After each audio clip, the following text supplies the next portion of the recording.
you want to discuss the upcoming tournament, and then we'll open up to questions whenever Yep. you're ready. Awards came out today. Really excited for our program. That we had a couple individuals highlighted with Angel Baker, first team, and Madison Scott, second team, and all defensive team. It just goes to show the power of our team. Because we're a super team, easily we can be left out of some stuff. But the fact that those two got recognized is incredible. I don't think we had anybody but Angel in the preseason, maybe second team. So, who was it? Yeah. So, it just shows that we've been developing players, and this is, I think, maybe out of my 5 years, 3 years where we've had an all-conference selection. So I'm just really proud of that. As far as going into the tournament, I think people misunderstood what I was saying about being top four.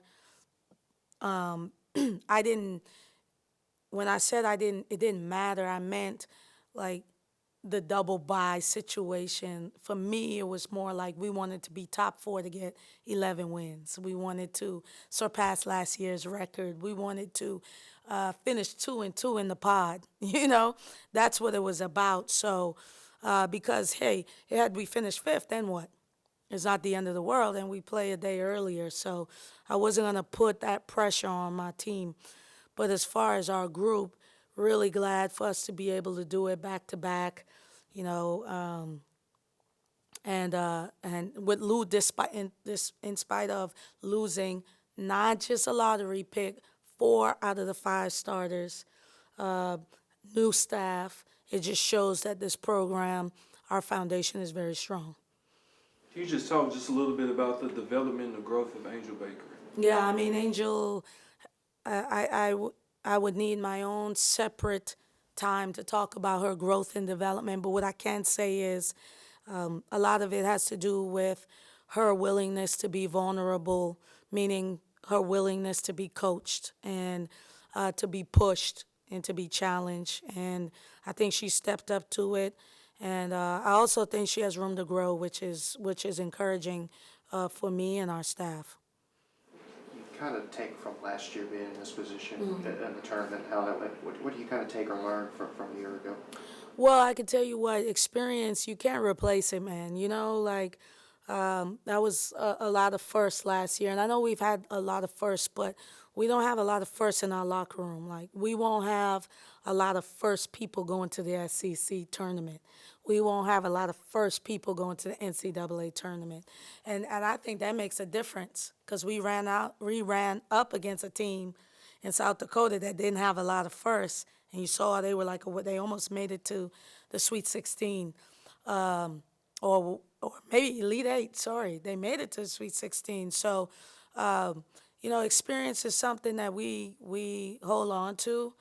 We know what it's like. We're using the same itinerary from last year, so we're comfortable with it. And, we're just going to, now we're not looking at pods.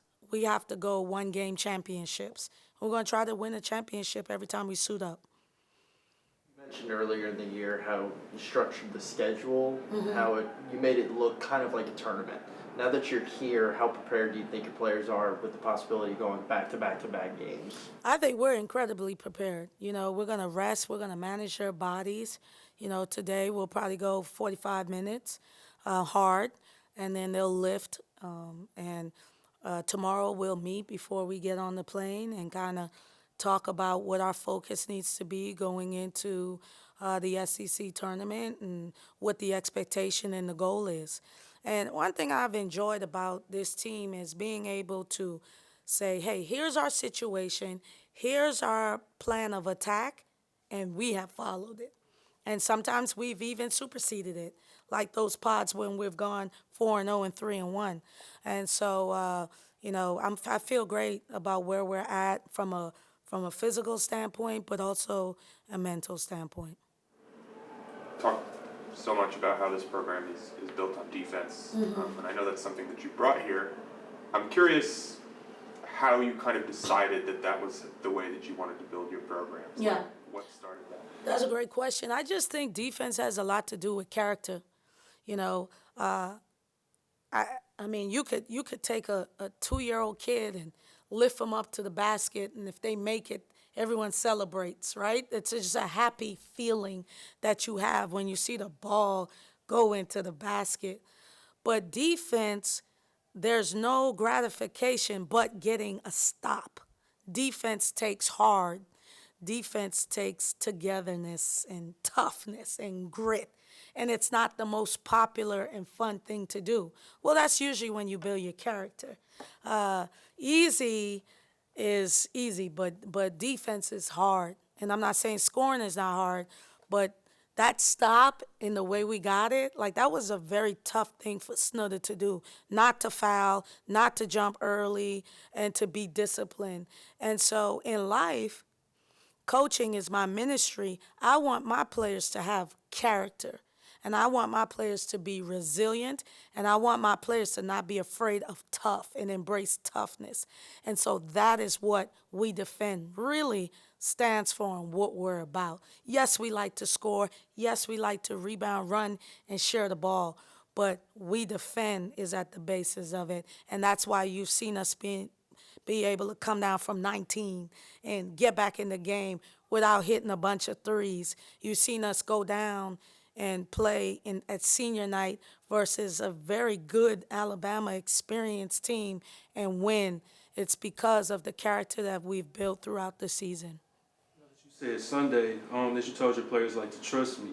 Yeah. And since they did that, do you kind of see like the team just in a new, different mindset now that this happened? Yeah, I mean, I think they've always tried to trust me, but sometimes you don't know what you're going to do until you're put in that situation. And we were put in that situation at Alabama. And so it was an opportunity for the players to show me, Coach, we do trust you, and we're going to follow the game plan. And that's what's beautiful about the season. You know, it's a grind, and you have to go through things. And, you know, easily I could have thought back and said, man, if we had just beat Auburn and Alabama, we could be riding into the sunset. But honestly, I said to myself, I don't know that that would be best for our group. You know, we gotta go through something. And so that is our story. That's what it's been. I tell y'all all the time. In my life, I never really get a breakaway layup. I got to do a pro hop or a Euro step. And unfortunately, that's just been my story, but I've learned to embrace and appreciate it. You may have kind of answered this some already, but you said you learned something every game. Hope they have as well. Mm-hmm. What did you learn in those closing minutes of that game, knowing kind of how important those last few minutes were? You know, it was the words I said in my statement at the end of the game. I always knew it, but it really signified that this program is rooted in love.